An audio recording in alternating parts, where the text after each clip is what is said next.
ҳафтаи равон дар муассисаи таҳсилоти миёнаи умумии рақами 1 чун ҳафтаи синфҳои ибтидоӣ ҷараён дорад.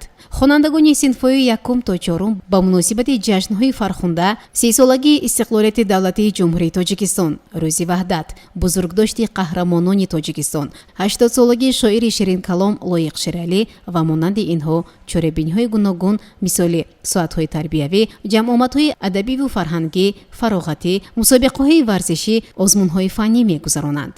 ин навбат хонандагони синфи 4 ай ин дабистон бо ҳамроҳии муаллима Мавзуна Зарипова соати тарбиявӣ таҳти унвони Душанбе шаҳри орзуҳо баргузор намуданд. талабагон дар ин мавзӯъ шеъру гуфторҳо қироат карданд. марҳабо эй дӯстони меҳрубону қадрдон, баҳратон оғӯши дил во кардаем. нур гирад дар Simo аз рои дӯст, меҳри ёронро ба дил ҷо кардаем. ҳар шанбеи 3 моҳи апрел дар Душанбе рӯзи пойтахтро таҷлил мекунанд. таърихи Душанбе ҳамчун пойтахти Тоҷикистон тӯлнист. дар ин зери 97 сол Душанбе то куҷо тавонист ба як пойтахти комил ва шаҳри умеду ормонҳои мардуми тоҷик табдил биёбад. чаро Душанбе?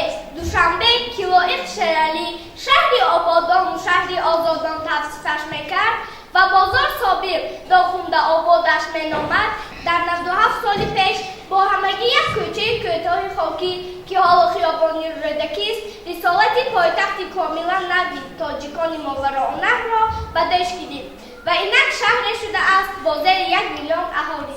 водии ҳисор ки дар он шаҳри Душанбе ҷой дорад, аз маскангоҳи қадимии Тоҷикистон аст. аҳолии асосии шаҳри Душанбе тоҷиконанд. умуман шаҳри Душанбе таърихи беш аз 2300 сола дорад. нахустин раиси шаҳри Душанбе Мирзо Саид Абдуллоев буд. номи аслиаш Сергей. солҳои 1929-1961 шаҳр номи Селинобод дошт. бачаҳои азиз, барои чӣ мо пойтахт мегӯем? дар онҷо сарвари давлатамон кор ва зиндагӣ мекунанд. дар онҷо заводу фабрикаҳо ҳам ҳаст. боз биноҳои бисёр ошёнаҳо заводу фабрикаҳо дорад. хонандагон дар баромадҳои худ зикр карданд, ки Душанбе макони бузургон, ҷоест ки боғҳои истироҳативу фароғатӣ, майдонҳову гулгаштҳои ободу зеборо дорад. Душанбе шаҳри ҷавонист. ҳама бузургони асри 20 мо гулҳои ҷавонии худро аз домани поки ин шаҳри биҳиштӣ чиданд ва дар оғӯшаш ҷовидон монданд. худованд ба ин хоб номи Душанберо додааст, ҳамчунон ки Душанбе оғози ҳафта аст. шаҳри Душанбе низ оғозгари рӯзгори навини Тоҷикистони навин аст. дар шаҳомати Душанбе, шаҳомати шаҳрҳои бузурги таърихии мо, дар фазилати ҷаҳонгирӣ ҳазороннасраи миллати мо таҷассум ёфтааст. сабзаҳояш бӯи сабзаҳои Балху Бухоро, шабнамаш таровати шабнамӣ Самарқанду Самангон, нури дидаи чароғҳояш шӯлаи оташи покиза дӯстона дорад. исмоили Сомонӣ бо ост, рӯдакӣ бо ост, Сино бо ост, айнӣ бо ост, таъриху фарҳангу пӯшони миллат бо ост. Душанбе шаҳри шиёрони миллат. имрӯз Душанбе соҳибистиқлоли Тоҷикистон аст. овоз аро саросари дунё мешунаванд. садои оламро огӯш мекунад. бо ҳазорон дӯсту бародар аст. ҳазорон дӯсту бародар дорад. бо Душанбе будани сурудан, бо ӯ сохтану афрохтан, бо ӯ шунуфтану шукуфтан саодати нотакрор аст. аҷаб шаҳри ба зебу дилнишинӣ, нигини ҳалқаи ангуштаринӣ. барои тоҷикони рӯи дунё Душанбе ҷаннати рӯи заминӣ. барои Тоҷикистони зафарёб ба сарсабзию зебоии ҷанинӣ. дару дарвозаю хонат кушода, барои меҳмонҳо басқаринӣ. ба сони қуллаҳоят устуворӣ, худо фармудааст чархи баринӣ. Душанбе минбари эҷоду эҷоз, барои Тоҷикистони навинӣ. ба шони ахтарони дури гардун, дурахшон ба шудоят нозанинӣ. ба обу хоку боду оташи худ, дар ин дунё ту марзи беҳтаринӣ. Душанбе шаҳри шӯҳратёри тоҷик, ба ҳар оин тамаддун офаринӣ.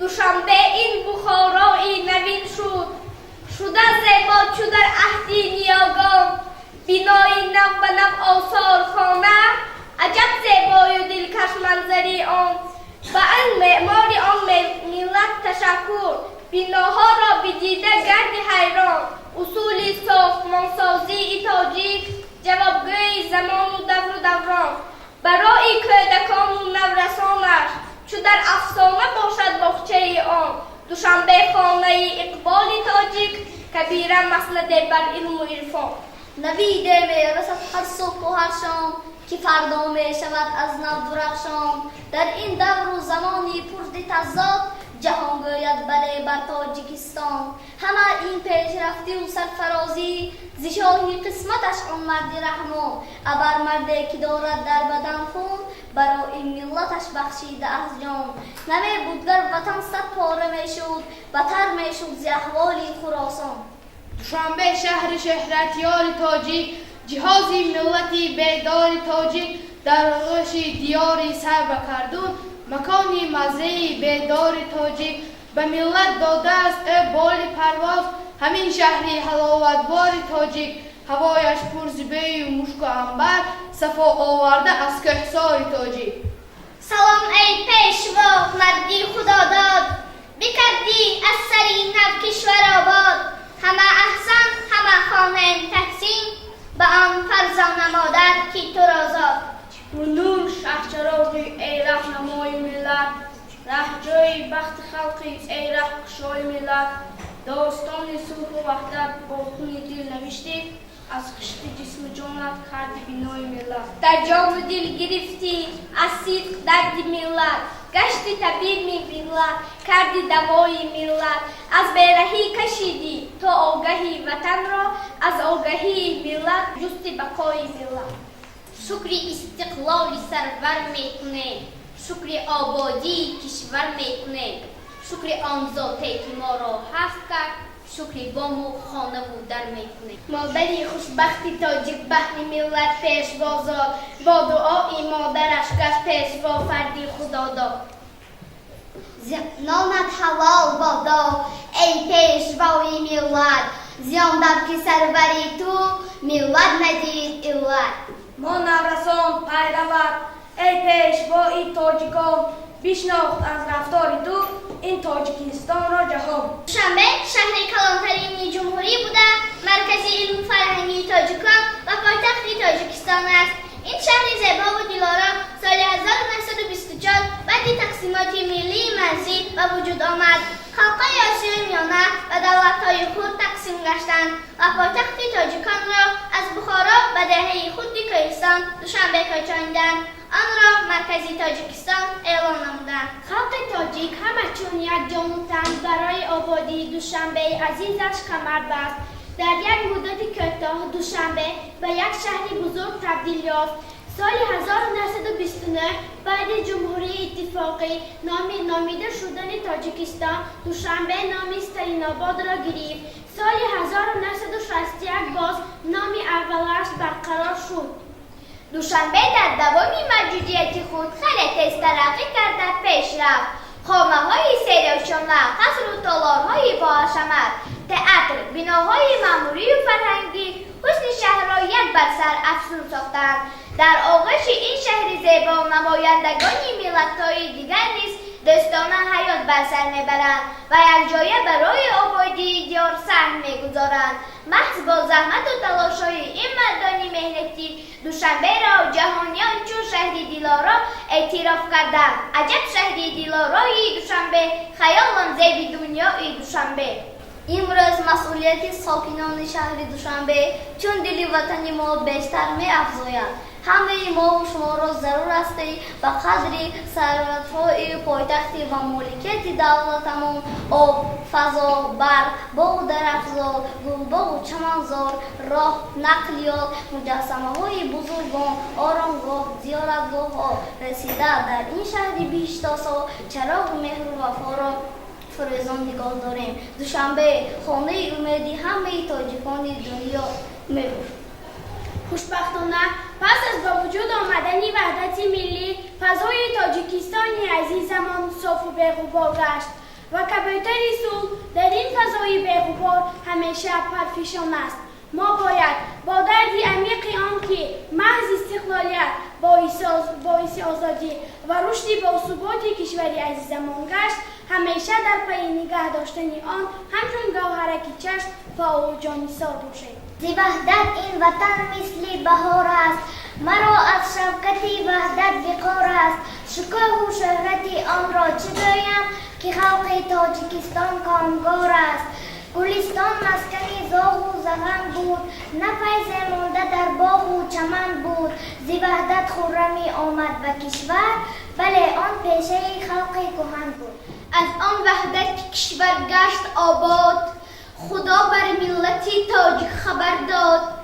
حسودانی وطن سرخم بگشتند، نیتهاشان به زودی رفت برباد. مرا از وحدت ملت خبر کن، تو تیغ رستمی را در کمر کن. ز همت گلستان کشورت را، لوای دوستی را تاج سر کن. تاجیکیم و یک دل و جانیم، پرتوی یک صبح تابانیم. شعله ما شام افروز، نور خورشید تابانیم. وحدتی ما افتخاری ما، وحدتی ما اقتداری ما. هموطن هستیم و خرسندیم، همتنیم و ریش پیوندیم. با تمامی مردمی دنیا همدم و غمخوار و دلبندیم. وحدتی ما افتخاری ما، وحدتی ما اقتداری ما. صلح وحدت را بگشتی ساربان، تاجیکستان مسکن سامانیا. دوستی را تاج سر بنموده‌ای، شهرت افکن من در روی جهان. دشنبه پایتختی کشوری زیبنده تاجیک، درختی پرگل و باروری زیبنده تاجیک. دشنبه با چنین زیبوفر و آزادگی هایت بمانی تا ابد در دفتر زیبنده تاجیک. تو در دوران استقلال روی تازه بگرفتی، شکوهی تازه دیدی بود، سمه تازه بگرفتی. تو همچون پایتختی دولتی کامل نمایانی، در عالم ای دوشنبه آبروی تازه بگرفتی. جوانی های زیبایت تو را زیبی جهان کرده، تو را نامی نکوی تاجیکستانت جمع کرده. نمی نازی اگر چند ازی عبدی شهرت و شانت، قلم وصفی تو را صد قصه و صد داستان کرده. دوشنبه پیکر از رمزی شکوهی تاجیکستان است، نشان و پرچم و قصری تو روی تاجیکستان است. همه رنگی مجلایی که در روی تو میبینم، گواهی نصرت و فیض و فتوی تاجیکستان است. تو را من جاودانی ای دوشنبه دوست می‌دارم، تو را همچون جوانی ای دوشنبه دوست می‌دارم. اگر تو زنده ای ما زندگی جاودان داریم، تو را ای زندگانی ای دوشنبه دوست می‌دارم. من از تو پایتختا دور بودن نمیخواهم، بدون یاد تو مسرور بودن را نمیخواهم. همیشه با تو خواهم سیست، با تو خواهم رفت، زی تو را تا افتم مشهور بودن را نمیخواهم. برای من کناری تو و کناری مادرم باشد، خیالم هر نگاهت چشم چاری مادرم باشد. تو را من دوست می‌دارم دوشنبه زی جان بهتر، تو را من دوست دارم حرف شیری مادرم باشد. شاده در هوایت همچو کفتر با و پر دارم، سخا از وحدت جانفرینی پر ثمر دارم. خطر نبود مرا اندر رهی امروز و فردایم، به نامی تو به اسم تاجیکستانم ظفر دارم. صنوبر هستی و آینده که ریز فردایم، صنوبر پرچم و بالا بلندی ابج اعلایت. صنوبر شهریار و شهردار و شهر آرایت، دوشنبه سینه من مخزن مهر است و آجد. نبیرم مهراب جان کنی به نزد من بیا. اول بابا جان، تو این سال سیمی چهارم را تمام میکنی، کنی بگو ما در کجا زندگی میکنیم؟ ما در جمهوری تاجیکستان در شهر فرجگه زندگی میکنیم. آفرین. پایتخت ما کجاست؟ پایتخت ما شهر دوشنبه است. آفرین. بابا جان، بله نبیرم. چی میشد که مرا یک بار به تماشای دوشنبه می‌بردید؟ من دوشنبه را تعریفش را شنیدم اما هیچ بار ندیدم. خوب سلام. من امروز تو را به شهر دوشنبه به تماشایش میبرم.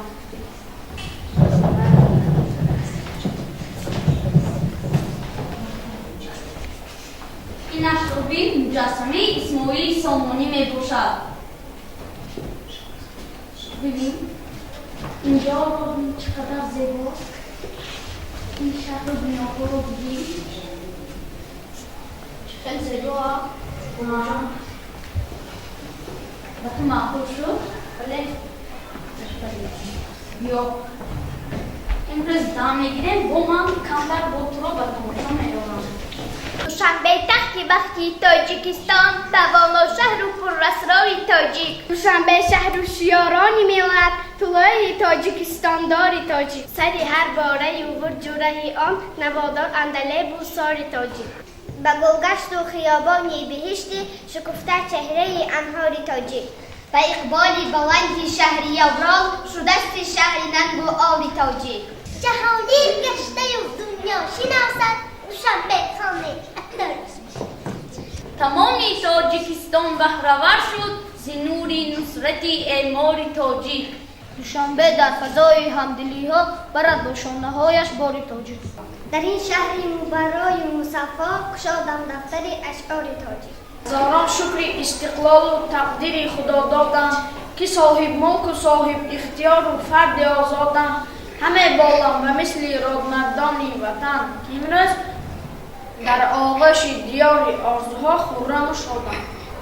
سناخان دوشنبه اهل کشور سنای جاویدان بر این وطن بان شکوه نصرت و شهر دوشنبه نمای شهرتی تاجیک دوشنبه دوشنبه بهترین شهر جهانی دوشنبه محزن صلح و امانی صفا بخش آب و ترک که برزن دوشنبه شهر عشق و جاویدانی تاجیکستان جان من کشوری پرشانی من مهر رخشانت بود در دل جشان من خاک پاکت فرزبار رای صافت به اخبار حسن تو دل میبرد مثل رای نوبهار شهر پیمان من دوشنبه فخر دوران من دوشنبه پای وحدت تاجیکان در دل جان من دوشنبه عزم مردانی بزرگ تاجیکستان زنده باد اهل بیت زادگانی این گلستان زنده باد سرزمین تاجیکان را هیچ نباید نمود مرد و زنهای عظیمی باغستان زنده باد راد و مردان هر شب و روز پشتیبانی را یک دست و بازوی قوی این عزیزان زنده باد هر آنکه از تحت دلش بر خلق خدمت میکند خدمت این زادگانی تاجیکستان زنده باد چرخ گردونی حیات آزادی داد بر تاجیکان تاجیک و خلق و دیاری تاجیکستان زنده باد سروری ارزنده بر تاجیکان دادی خداست تحفه دادی خدا بر تاجیکان پاینده باد. ای دوشنبه افتخاری تاجیکان آبروی و اعتباری تاجیکان چهار فصل تو بهار از تو بهار از تو زفت برای تاجیکان کچه هایت پرگل است و دلنشین چون گلی بهمن تو را باشد زمین همچون حسنی دخترانی دلبرت گشته تو دلربا و نازنین شاد و خرم زندگانی میکنم در دل گرمی تو پیر و جوان قصد علم و معرفت در دامنت گنج و حسر در دل کهن هیکلی فرزندهایش شد بلند رودکی و عینیت عالم پسند شد دوای دردها سینا اگر گشت میرزا عالمی اندر زفند ای اومدی تکیهگاهی تاجیکان گل کنو بر سایه فردا شب روان حاضر و آیندت فیرز باد پرچمت گل و پرافشان جاویدان چون توست چهره خندان امروز تاجیکستان با فخر با تو داره پیگیر یاری شما دوشنبه هم در او دروازه دارد جوانی های ملت را نگهبان پس از شهری بخارای شریفم شد از پایتخت تاجیکستان ای شهر محبوب ای شهر دلجوی تو نازنینی فخرم از تو شهر دوشنبه شهر عزیزم ای فخر کشور شهر دوشنبه دوشنبه پایتخت تاجیکستان عجایب شهر زیبا همچو بستان تمامی مردمانش شاد و خندان برایش می سرایم از دل و جان دوشنبه شهری صلح هستی همیشه نیکنام هستی تو شهری جاویدان هستی تو شهرکی جوان هستی عجب شهری دلاشوی دوشنبه بسا نیک و بسا خوبی دوشنبه برای همدلان و همدیاران تو آخر شهری محبوبی دوشنبه دوشنبه شهری زیبا منظر استی با چشمانم مثالی گوهر هستی به هر جایی که باشم با تو باشم برابر تو مرا با مادر هستی توی بختوره اسپید تاجیک کشای هر زمان آغوش خود را تو هستی خانه امید تاجیک برای تاجیکان جانی دوشنبه تو جانی تاجیکستانی دوشنبه شکری به هر تاجیکستان یافت استقلال خود دارد اندر اختیارش جنبری آمال خود پندی اسماعیل سامانی به گرشش حلقه شد گرچه تفعستی زبق میگیرد از آل خود ثروت بهتر ز آزادی و استقلال نیست به چنین ثروت کسی داروی و دیرین سال نیست در کتابی فال دنیا قرعه دیگر مزن بنده خوشبختی عالم را از این خوشفال نیست دوشنبه شهری زیبای و نمایا دوشنبه بحری ما هستی دل و جان